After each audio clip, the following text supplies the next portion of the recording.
शिव महापुराणनी संहिताओ। श्री गणेशाय नमः। सूतुवाच। साधु पृष्ठं साधवो वस्त्रलोकयहितकारं गुरु स्मृता भगत स्नेहान वक्षे यत्र छांडरात। सूत बोल्या, हे महापुरुषो, आपनो प्रश्न त्रोणे लोक माटे अत्यंत हितकारी छे, माटे तमारा पर हेतभाव ने लीधे गुरुનું સ્મરણ કરી હું કહું છું તે તમે આદરથી એકાગ્રચિત્તે સાંભળો। સર્વમાં શ્રેષ્ઠ ઉત્તમ શિવપુરાણના વેદાંત સારરૂપ હોઈ આ લોકમાં વક્તા અને શ્રોતાઓના સમસ્ત પાપોના સમૂહને દૂર કરનારી છે, તેમજ પરલોકમાં મોક્ષ આપનાર છે। આ શ્રેષ્ઠ શિવપુરાણ કલયુગમાં પાપોને નાશ કરનાર હોવાથી ધર્મ, અર્થ, કામ અને મોક્ષ આ ચારે પુરુષાર્થનું ફળ આપનાર છે। हे उत्तम ब्राह्मणों, आ सर्वोत्तम शिवपुराणनी मात्र अध्ययनथी कलयुगना मनुष्य उत्तम गतिने प्राप्त करशे।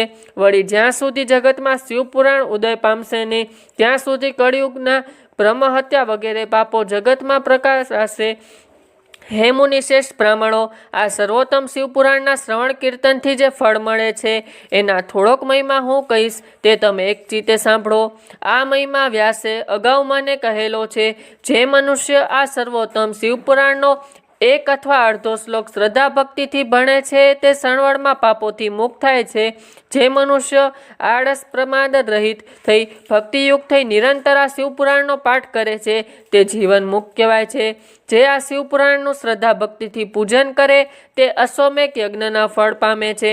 शिवपुराणने जे प्रणाम करे छे तेने सर्वदेवोने प्रणाम कर्या बराबरनुं फळ मळे छे। जे भाविक आ शिवपुराणना बीजा पासेथी प्रेमपूर्वक सांभळे छे ते सर्व पापोथी मुक्त थाय छे। जे माणस आ उत्तम शिवपुराणनुं पुस्तक लखीने शिवभक्तने दान करे तेने दुर्लभ फळ मळे छे।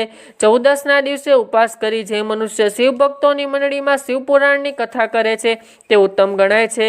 कुरुक्षेत्र वगैरे पुण्यतीर्थमां सूर्यग्रहण वखते कथाकार व्यासने पोताना वजन जेटला धननुं दान करवाथी जे फळ प्राप्ति थाय ते फळ प्राप्ति शिवपुराण सांभळवाथी थाय छे। जे मनुष्य आ शिवपुराणने रात दिवस रटे छे तेनी आज्ञा उठावा इंद्रदेवो राह जुए छे। जे मनुष्य आ रुद्र संहितानो पाठ श्रद्धा भक्तिथी करे ते कदाच ब्रह्मघाती होय तो पण 3 दिवसमां पवित्र थाय छे। जे भाविक भैरवनी मूर्ति पासे मौन धरी रुद्र संहितानो नित्य 3 वार पाठ करे छे ते समग्र कामनाओने अभीष्ट पदार्थ मेळवे छे। जे माणस रुद्र संहितानो पाठ बीली के वडना वृक्षनी प्रदक्षिणा करता करे छे तेना माथे ब्रह्महत्यानुं पाप होय तो पण ते दूर थई जाय छे। वળી कैलास संहिता तेथी पण उत्तम मनाय छे केम के ते ओमकारनो अर्थ बतावनारी होय साक्षात ब्रह्म स्वरूप छे अने ते कुमार कार्तिकेय स्वामीने आपी छे। आ संहिता अमृत तुल्य छे, तेथी तेनुं पान करवाथी मनुष्य अमर थाय छे। श्राद्ध आ संहितानो भक्तिपाठ करे तो पितृओं ने ब्राह्मणों ने जमाड़े छे तेना सर्व पितृओ शिवपद ने पामे छे। 14 शिवरात्रि उपवास करी बीलीना झाड़ के मूळ पासे आ संहितानो पाठ करे ते साक्षात शिवरूप थई देवोथी पूजाय छे। शिवपुराणमां आ सिवाय बीजी पण जे संहिताओ छे ते सर्व पण वांछित फळ आपनारी छे, पण तेवामां रुद्र संहिता ने कैलास संहिता उत्तम जाणवी केम के तेमां भगवान शिवनी घणी लीलाओ आपेली छे। आ वेदो तुल्य शिवपुराणनी रचना सौप्रथम भगवान शिवे ज करी थी।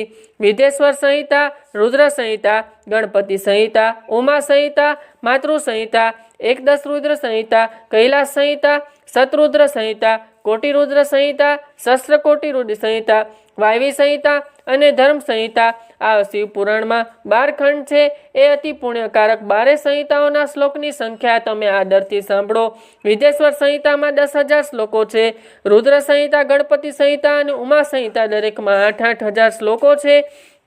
एकादश रुद्र संहितामां 13,000 श्लोको छे। कैलास संहितामां 6,000 श्लोक, शतरुद्र संहितामां 3,000 श्लोक, कोटि रुद्र संहितामां 9,000 श्लोक अने सहस्त्रकोटि संहितामां 11,000 श्लोको, वायवी संहितामां 10,000 श्लोको अने धर्म संहितामां 12,000 श्लोको छे। आम तो शिवपुराणना श्लोकोनी संख्या 1,00,000 हतुं, परंतु व्यास मुनिए तेने टूंकावीने 24,000 श्लोकोनुं कर्युं छे। व्यास मुनिए पुराणो रचेला तेमां 7 संहितावाळुं शिवपुराणनुं चौथुं पुराण छे। भगवान शिव सृष्टिने आरंभथी आ पुराण 100 करोड़ श्लोकोनी संख्यावाळुं रच्युं हतुं। पछी द्वापर आदि युगमां व्यास मुनिओए तेज पुराणने 18 भागे विभाजन करी 4 લાખ શ્લોકોની સંખ્યાવાળું તેને ટૂંકાવી લીધું હતું. તેમાં આ શિવપુરાણ 24,000 શ્લોકોની સંખ્યાવાળું અને 7 સંહિતાવાળું છે, તેથી તે બ્રહ્મતુલ્ય છે. તેમાં પહેલી વિધેશ્વર સંહિતા, બીજી રુદ્ર સંહિતા, ત્રીજી શતરુદ્ર સંહિતા, ચોથી કોટિરુદ્ર સંહિતા, પાંચમી ઉમા સંહિતા, છઠ્ઠી કૈલાસ સંહિતા અને સાતમી વાયવી સંહિતા છે. એમ 7 સંહિતાવાળું શિવપુરાણ બ્રહ્મતુલ્ય હોઈ સર્વોત્કૃષ્ટ ગતિ આપનારું છે. વેદો, સ્મૃતિઓ, પુરાણો, ઇતિહાસો કે બીજા અસંખ્ય શાસ્ત્રો આ પુરાણને અલ્પંશથી પણ યોગ્ય નથી. આ નિર્મળ શિવપુરાણનું ભગવાન શિવે કહેલું છે, તેથી વ્યાસમુનિ સરળતા માટે સંક્ષેપમાં ટૂંકવ્યું છે. આ પુરાણ સમસ્ત જીવો માટે કલ્યાણકારી છે. તે ત્રિવિધ તાપને દૂર કરનારું અને સત્પુરુષને કલ્યાણ આપનારું છે. આ શિવપુરાણમાં વેદાંત વિજ્ઞાનમય શ્રેષ્ઠ ધર્મનું પ્રતિપાદન કરેલું છે. આ શિવપુરાણ મત્સર રહિત મનવાળા વિદ્વાનોએ જાણવા જેવું છે. આ પુરાણ શ્રેષ્ઠ મંત્રોના સંકલન ઉપરાંત ધર્મ, અર્થ અને કામ એ ત્રણેય વર્ગથી યુક્ત છે. આ શિવપુરાણમાં વેદાંતમાં પ્રકાશથી સર્વોત્તમ વસ્તુને ગાન કરવામાં આવ્યું છે.